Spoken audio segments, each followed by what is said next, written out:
دیکھی ہے تو انہوں نے ہر قسم کا جھوٹ فریب اپنا لیا ہے، جس کی وجہ سے ان کی پہلی کوشش یہی ہے کہ وہ سندھ حکومت کی نااہلی کو چھپا سکیں، سندھ حکومت کی کرپشن کو چھپا سکیں اور اپنی سیاسی منافقت کو ایک ڈیسنٹ لک دیں۔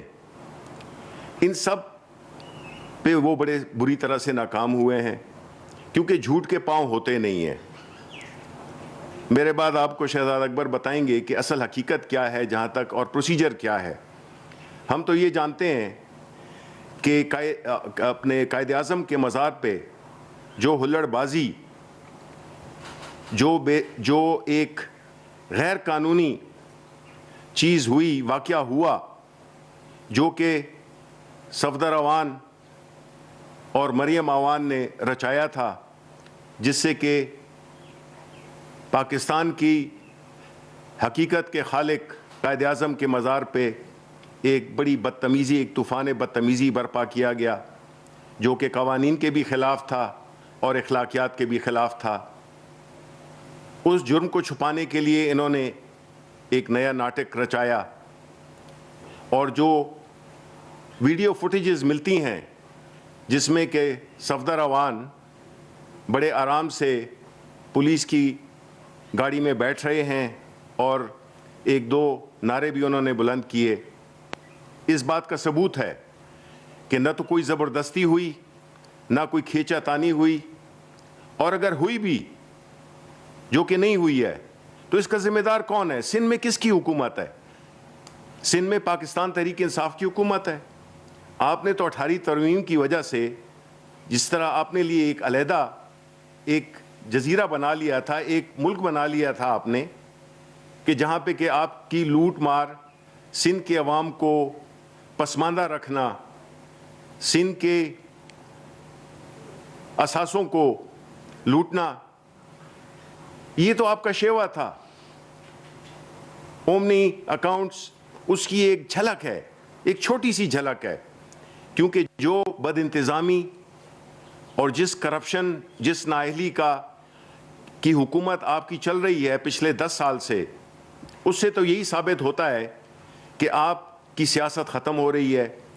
آپ ایک قومی پارٹی کے بجائے ایک علاقائی جماعت میں تبدیل ہو گئے ہیں، اور ساتھ میں یہ جھوٹ بولنا کہ بلاول نے پرائم منسٹر سے رابطہ نہ ہونے کی وجہ سے پھر چیف آف آرمی سٹاف کو کیا فون۔ دیکھیں، آپ اپنی سیاست، اپنی جھوٹ، اپنے سیاسی فائدے کے لیے آپ ایسے ڈرامے رچا رہے ہیں جس کا حقیقت سے کوئی تعلق نہیں ہے۔ آپ جھوٹ پہ جھوٹ بولتے ہیں، اور آپ کی کسی بات میں نہ تو کوئی وزن ہوتا ہے، اور ہمیشہ متضاد باتیں آپ کرتے ہیں۔ آپ کمروں میں ایک بات کرتے ہیں، ہمیں سب پتہ ہے کہ آپ کیا کیا کرتے ہیں، لیکن باہر آ کے آپ نے اپنے آپ کو جمہوریت کا چیمپئن بھی بنانا ہے۔ یہ جمہوریت جس کے پیچھے آپ لگے ہوئے ہیں، جس کو کہ کمزور کرنے میں آپ کوئی دقیقہ وہ نہیں کر رہے ہیں، فراموش نہیں کر رہے ہیں۔ آپ پاکستان کی جو اکانومی ہے، جو کہ الحمدللہ اس وقت بڑے بہتر طریقے سے چل رہی ہے، باوجود اس کے کہ کرونا نے عالمی معیشتوں کو تہس نہس کر دیا ہے، پرائم منسٹر عمران خان کی قیادت میں اس کی حکمت عملی، اس کی نیک نیتی، اس کی حکومت، اس ساری مشکلات کے باوجود ہماری اکانومی دوبارہ اپنے پاؤں پہ کھڑی ہو گئی ہے۔ اور یہ بات آپ کو بالکل پسند نہیں ہے، وہ اس لیے کہ آپ نہیں چاہتے کہ ایک ایسی حکومت جس نے آ کے ایک پرانی پارٹنرشپ توڑی، وہ جو تسلط آپ نے قائم کیا ہوا تھا نا 2 خاندانوں کا، اس کو شکست دے کر عمران خان نے ایک ایسی حکومت کی بنیاد ڈالی جو کہ نہ تو کاروباری ہے اور نہ اس کے کوئی خاندانی لنکس ہیں۔ اپنی محنت کے ذریعے، اپنی کاز کے لیے پاکستان کے عوام نے ان کی پوری سپورٹ کی، اور جس کی وجہ سے آج انشاءاللہ ان کی اور ماشاءاللہ ان کی حکومت ہے۔ اب آتے ہیں جو بنارسی ٹھگوں کا جو دوسرا گروپ ہے، نون گروپ، انہوں نے بات کی، اس میں دو باتوں کا انہوں نے بار بار ذکر کیا۔ ایک تھی کہ چادر اور چاردیواری کا تحفظ۔ یہ سمجھتے ہیں کہ چادر اور چاردیواری صرف مریم صفدر ہیں۔ وہ وقت بھول گئے ہیں یہ جب انہوں نے نہتے خواتین پہ، حاملہ خواتین کے منہ پہ گولیاں مار رہی ماڈل ٹاؤن میں۔ یہ وہ بھول گئے ہیں کہ جس طرح سے محترمہ بے نظیر شہید کی تصاویر انہوں نے ہیلی کاپٹر سے پھینکی۔ کہاں گئی وہ؟ اس وقت کہاں پہ گئی تھی چادر اور چاردیواری کا تحفظ؟ یہ تو آپ اس کے خالق ہیں۔ آپ نے پچھلے دنوں بھی اپنی تقاریر میں ہماری خاتون اول کا ذکر کیا، جو کہ نہ سیاسی ہیں اور نہ ان کا سیاست سے کوئی لین دین ہے۔ تو آپ اتنی گر گئے ہیں، آپ کی جو اخلاقیات کی سطح ہے وہ اتنی گر گئی ہے کہ آپ کسی کو بھی آپ چھوڑ نہیں سکتے ہیں۔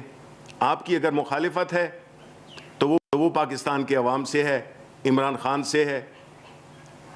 آپ تو یہ نہیں کر سکتے ہیں کہ آپ کا عمل کچھ ہو اور آپ کی جو باتیں ہیں وہ کچھ اور ہوں۔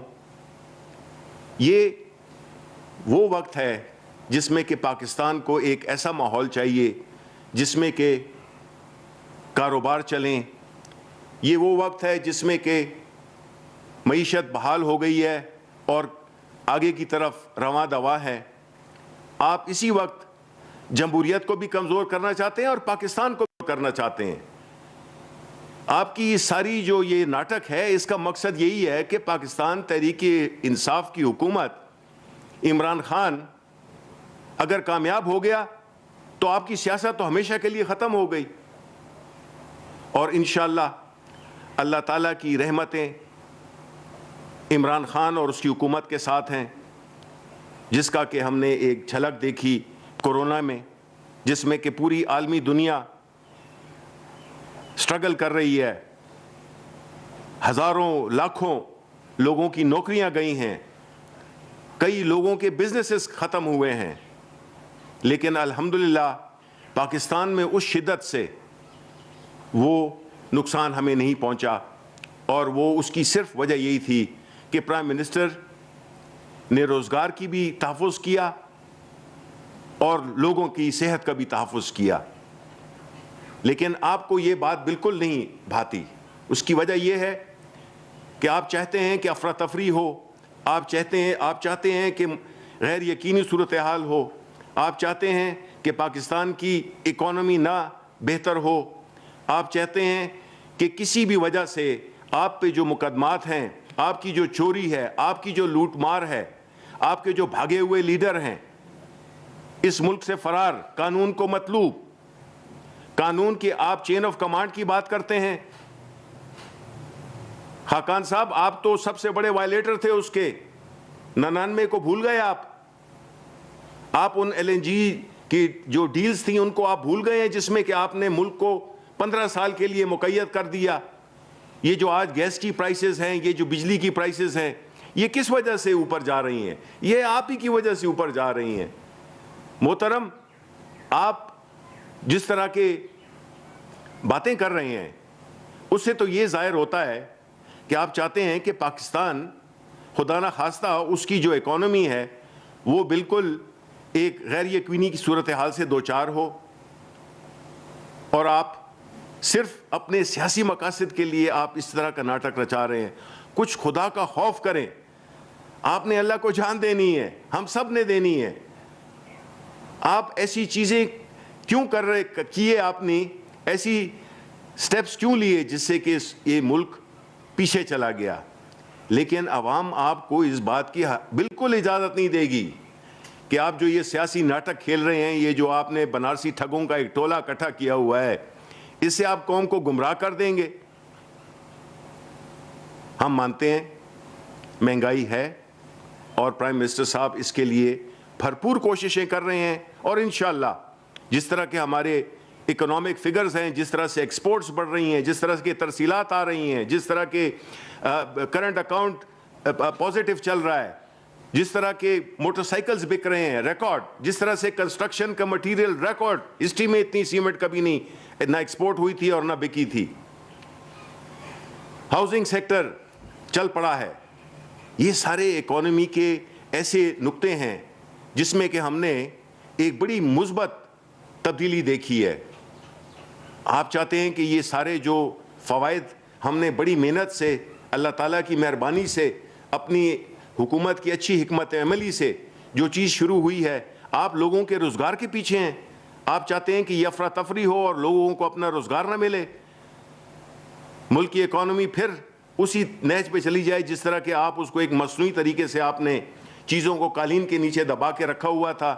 ہم نے تو جو کیا، ہم نے تو چیزوں کو ٹیبل پہ لائے، عوام کے سامنے لائے کہ یہ اس ملک کے مسائل ہیں، چاہے وہ بجلی کے ہوں، چاہے وہ گیس کے ہوں، چاہے وہ مہنگائی کے ہوں، چاہے وہ ان اداروں کے ہوں جو کہ آپ نے جن کو کہ تباہ و برباد کر دیا. آپ نے اداروں کو تباہ کر دیا، کوئی ادارہ کام نہیں کرتا. اب ماشاءاللہ بہتری آ رہی ہے کیونکہ ہم اس میں ایک بڑے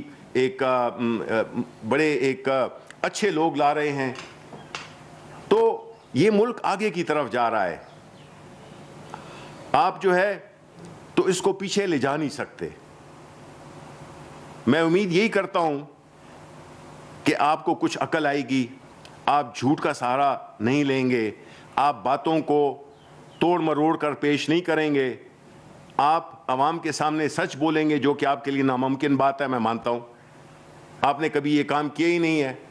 آپ کی تو سیاست بھی منافقت پر تھی، آپ کی تو سیاست بھی جھوٹ پر تھی، آپ کی تو سیاست بھی چوری چکاری پہ تھی.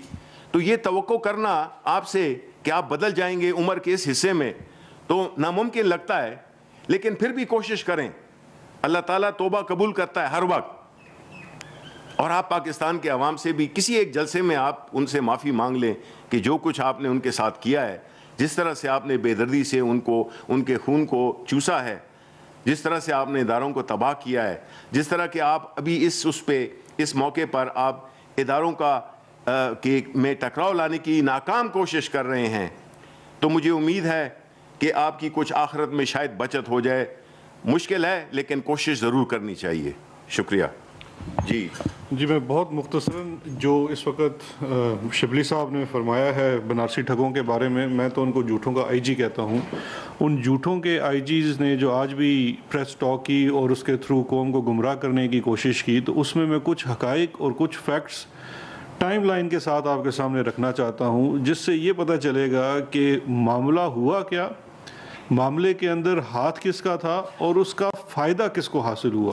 کیونکہ کسی بھی جرم کا سراغ لگانے کے لیے سب سے پہلا ایک فنڈامنٹل پرنسپل ہوتا ہے کہ اس سے دیکھا جائے کہ اس کی فائدہ کس نے حاصل کیا. تو اس وقت جو فائدہ حاصل کرنے کی کوششوں میں مصروف ہیں، آپ کو واضح ہو جائے گا کہ یہ سارا معاملہ ہے کیا، یہ سارا کھیل کھیلا کیا جا رہا ہے.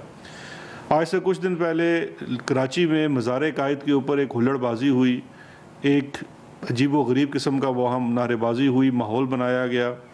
یہ میں بالکل آپ کو وہ چیزیں آپ کے سامنے رکھ رہا ہوں جس کے اندر کوئی فیکچول ڈسپیوٹ نہیں ہے. یہ چیزیں فیکٹس ٹائم لائن کے ساتھ بالکل ایسے آئی ہیں. پہلی چیز سب سے یہ ہے کہ ایک ہلڑ بازی ہوئی، ہلڑ بازی کے بعد کراچی کے کچھ لوگوں نے، جن کے ساتھ پاکستان تحریک انصاف کے کارکنان بھی تھے، انہوں نے ایف آئی آر کے اندراج کے لیے ایک درخواست دی تھانہ میں.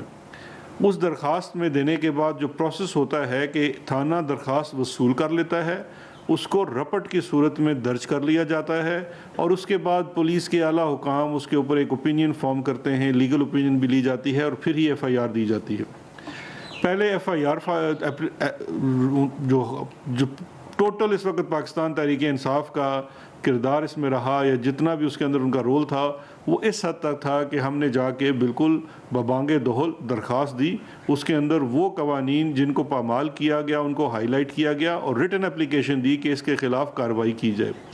اس کے بعد ہر کسی کا کردار اور رول ختم ہو جاتا ہے، اور گورنمنٹ آف سندھ 18ویں ترمیم کے بعد جو ہر طرح سے خود مختار ہے ان تمام معاملوں میں، اسپیشلی کرمنل لاء کے اندر، اس کا کردار شروع ہو جاتا ہے۔ اس کے بعد ہم نے دیکھا، صبح ہم بھی اٹھے تو ہمیں پتہ چلا کہ رات کو ایف آئی آر بھی درج ہو گئی، اور اس کے بعد صبح سویرے صفدر ایوان کو گرفتار بھی کر لیا گیا۔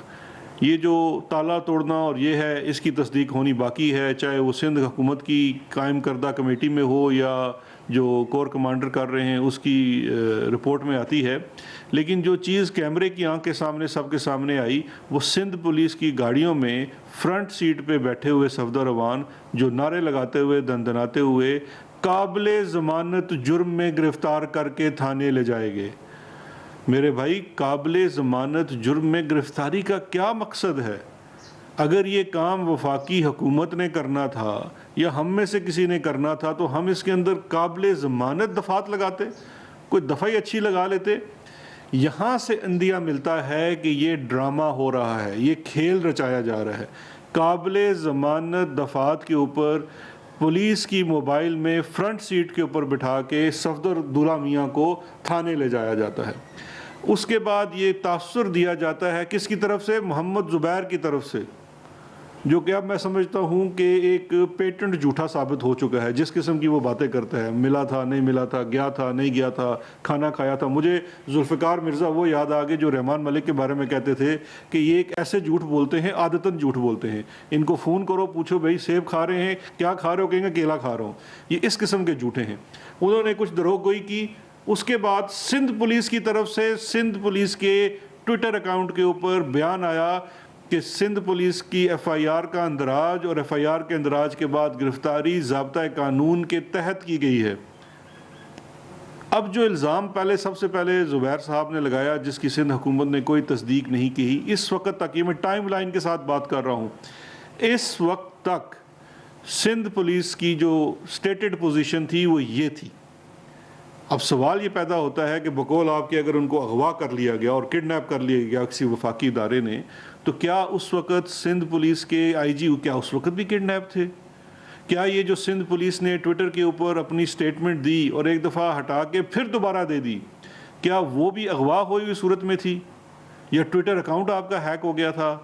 چیف ایگزیکٹو پروونس کا آپ اتنے رستم بنتے ہیں کہ آپ سے اچھا کمپیٹنٹ آدمی کوئی نہیں ہے، مراد علی شاہ صاحب، کیا یہ آپ کے علم کے بغیر اس اللیجڈ جو آپ کہتے ہیں کڈنیپنگ، اس کے 14 گھنٹے 12 گھنٹے کے بعد، اس کے بعد بھی وہ ٹویٹر اکاؤنٹ کے اوپر سٹیٹمنٹ آتی ہے؟ بات صرف یہاں نہیں رکتی۔ اس کے بعد آپ خود چیف ایگزیکٹو جو ہیں صوبے کے، مراد علی شاہ صاحب، آپ پریس کانفرنس کرتے ہیں۔ پریس کانفرنس کرنے کے بعد آپ پریس کانفرنس سے پہلے جو صحافی اس پریس کانفرنس میں موجود تھے وہ گواہ ہیں اس بات کے، یہ کہا جاتا ہے کہ یہ جو اللیجڈ کڈنیپنگ ہے اس کے بارے میں آپ نے سوال نہیں کرنا مراد علی شاہ صاحب سے۔ تو مراد علی شاہ صاحب آپ کیا چھپانے کی کوشش کر رہے تھے؟ آپ نے اس دن کوئی سوال نہیں لیا، یہ بھی ریکارڈ کا حصہ ہے۔ آپ نے اپنی پریس کانفرنس کے اوپر اس قسم کا کوئی الزام نہیں لگایا، یہ بھی ریکارڈ کا حصہ ہے۔ اس پریس کانفرنس کے بعد سے لے کے شام تک ایسا کیا ہوا کہ آپ نے ایک نیا کھیل رچانا شروع کر دیا؟ اچھا، اس کے بعد اگر آپ آگے جائیے، اب یہ جو 18ویں ترمیم کے بعد کرمنل جورسپروڈنس تمام چیزیں صوبائی حکومت کے دائرہ اختیار میں ہیں۔ چیف منسٹر چیف ایگزیکٹو ہے۔ سندھ حکومت کی طرف سے اعلان کیا جاتا ہے سب سے پہلے، آج یہ جو جھوٹوں کے 2 آئی جی تھے، انہوں نے کہا جی وفاقی حکومت اس میں تحقیق نہیں کر رہی۔ سندھ حکومت نے سب سے پہلے اس کے اندر ایک انکوائری کا اعلان کیا۔ اس انکوائری کے اعلان کے بعد کسی اور چیز کی ضرورت نہیں رہ جا سکتی تھی، کیونکہ ایک تو وہ سندھ حکومت ہے، اس کی ڈومین ہے، اس کی جورسڈکشن ہے۔ اگر اغوا ہوا ہے تو اغوا کا پرچہ بھی سندھ کی جورسڈکشن میں کٹنا ہے اور سندھ کی حکومت نے ہی کاٹنا ہے۔ اس تمام چیزوں کی جو پوری ثوابدید ہے وہ سندھ حکومت کے پاس ہے، اور سندھ حکومت کہتی ہے ہم انکوائری کر رہے ہیں۔ انہوں نے انکوائری آتھورائز کر دی۔ ان کی انکوائری آتھورائز کرنے کے بعد پھر آپ کا سٹانس کیوں بدلا؟